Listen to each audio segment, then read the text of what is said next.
Secretary of State, there is a very big elephant in the room, isn't there? But I'm not going to be the one to poke it.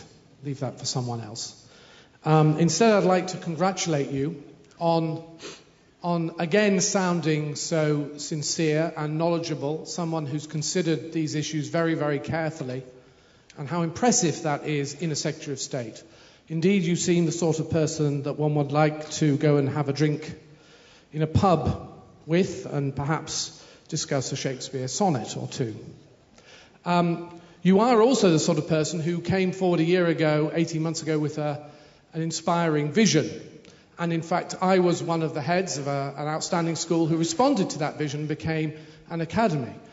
And indeed, you've set out how many of the parts of that vision are being put into practice in some places. But I want to just share with you my extreme disappointment that on the ground, day to day, being the head of a converter academy is not the uplifting process. When you said free from bureaucracy, I almost laughed rudely, because dealing with the YPLA is like wading through treacle.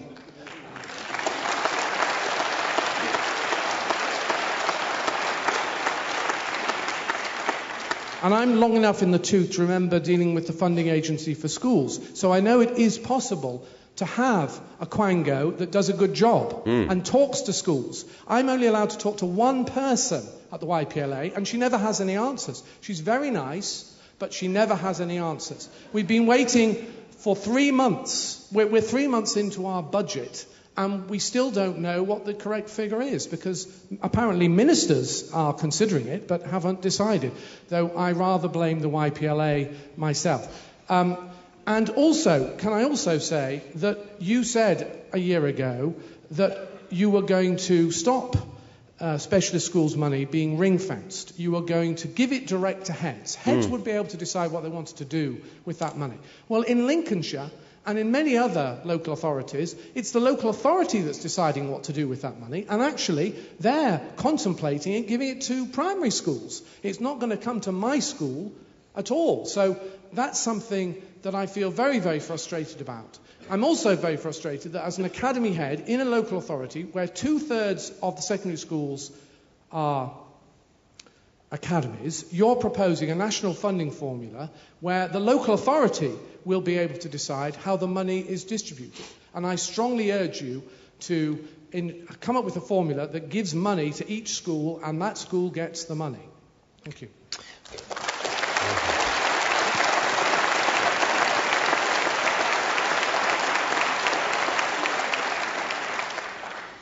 Shall I compare thee to a summer's day?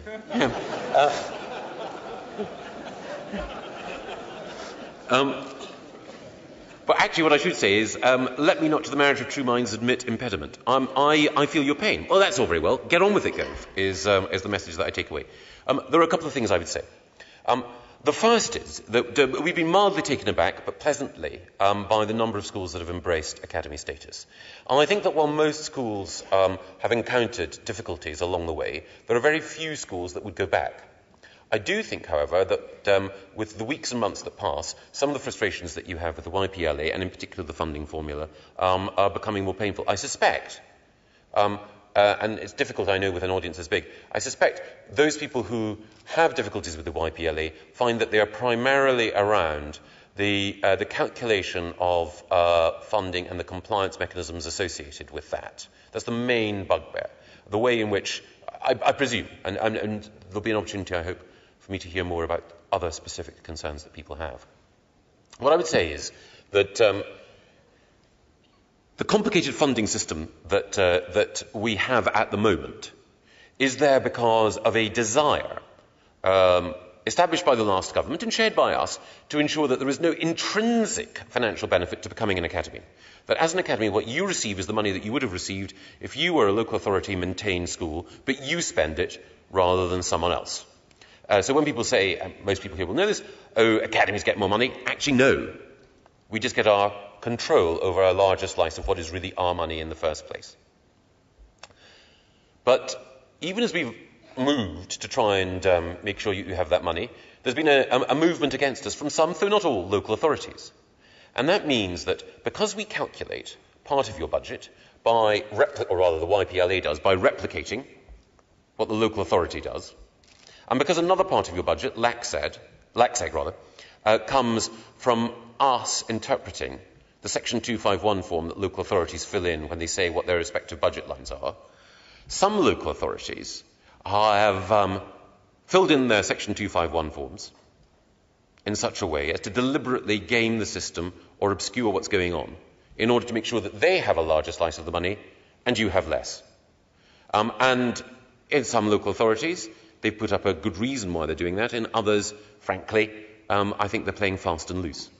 That's why I want to move to a system where there is a single unified national rate of LACSEG. That's why I also want to move to a system where there's a single amount for every student in the country, and then there are additional sums layered on top of that for the poorest students through the pupil premium, and an additional sum layered on top of that to take account of pupils who have English as an additional language, or to take account of area cost adjustments in areas of high inflation, or where there's been an adverse economic impact. But it should be transparent. So you could look in Lincolnshire and you could say every child in Lincolnshire from background X should receive sum Y. And you can compare that with every school nationally. And the local authority, if it's distributing those sums, would have to justify why it was that when the notional sum that you should get would be, for the sake of argument, £6,000 per child, why they are only, in their funding formula, giving you 4.5. And we hope to make that transparent, and we hope through schools fora, which are properly constituted, and which meet in a way which ensures that their decisions are properly scrutinised, they're open, the minutes can be inspected, the decisions can be challenged, that we will not have a situation where local authorities play silly games to favour some schools over others for political reasons, so that the schools in the blue corner get all the money and the schools in the red corner, or whatever. But while that's the method which we've been consulting on, yours is not the only voice which has said to me, you're just being too trusting. If you need to change the system because the money hasn't gone to heads, and now you're changing it to a system where the money still doesn't go to them as cleanly and clearly as possible, then by the time you get toughed out, you still won't have achieved what you promised to achieve at the beginning. And the fact that you and others have said that means that I'll need to reflect hard during this process of consultation on what the right method of funding reform should be. So that's the high-level argument. On a lower level, I would say the best way in which I can make the case that we need to do X rather than Y is to have hard, granular detail from those of you at the coalface about what's going on.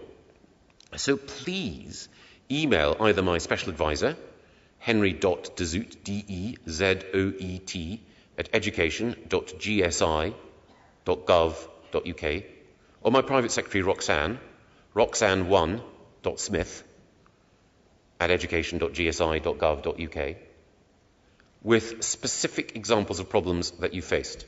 Of course you can email me and say, Fred in the YPLA is taking forever to answer a telephone.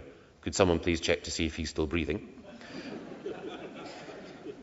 But what I'd really value is if you say, this is what I've put in, I don't understand why I've got to fill this form in 23 times, I don't understand why they're asking this question, this is a basic element that I was assured would happen, this hasn't.